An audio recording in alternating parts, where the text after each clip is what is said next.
Hey guys, it is I, Kuroninja, and I have never seen Go-Onger, but I have seen Shinkenger vs. Go-Onger once before, many years ago. As part of my Shinkenger review, which I have enjoyed more than I thought I would, I'm going to be rewatching Shinkenger vs. Go-Onger and giving my thoughts on the movie. Now here's the thing, I may not have seen Go-Onger, but I know some stuff about it from this movie and its tribute episode from Go-Kaiger. I know that involves traveling to other dimensions, which is probably why it hasn't been adapted into the Kuroninja multiverse yet. Another thing I know is that it's one of the few Sentai seasons where the Power Rangers adaptation is darker. Speaking of Power Rangers, this movie was adapted into Clash of the Red Rangers, a crossover between Power Rangers RPM and Power Rangers Samurai, which I watched before this movie. So now that you know where I'm coming from, let's get right into it.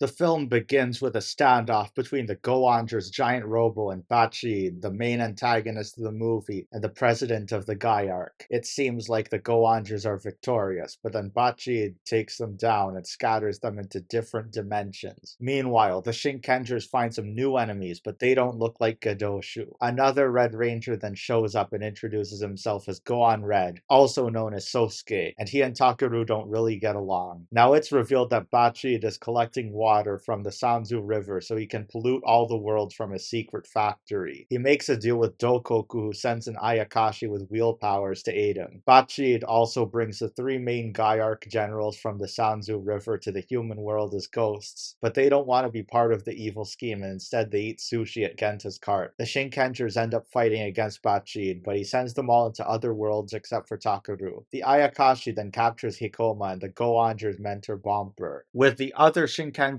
missing and Hikoma and Bomper captured, Takaru and Sosuke then realize they have to work together to stop Bachid. This was very similar to Clash of the Red Rangers, which I had watched before this movie. I thought I knew what to expect, but the thing about this movie is that it didn't just feature a crossover with Go-On Red. It pulled out all the stops. There's not just focus on Sosuke and Takaru, but also the other Shinkengers and Go-Ongers, who got pulled into different dimensions. And then at the end, the two teams come together and defeat the villains in an outstanding battle sequence. Now, this was my first crossover movie, so there was a lot of stuff that surprised me. One of those things was the appearance of the future Sentai season at the time, Tensou Sentai Go-Onger. I'm sure the first time I watched this movie was in 2012, and I was looking forward to Power Rangers Megaforce at the time. If only I knew it would disappoint me. I'm talking about Megaforce, by the way, not Go-Onger. Go-Onger is a pretty underrated season. Overall, I think Shinkenger vs. Go-Onger is a great movie. I thought I had been looking at it through rose-tinted glasses, but it's still as good as I remember. If I ever decide to watch Go-Onger in the future, I have already decided that Go-On Silver is my favorite member of the team. Anyway, that is all for this video. If you enjoyed, make sure to like, comment, and subscribe. And remember, I have nothing to do with Shiro Ninja.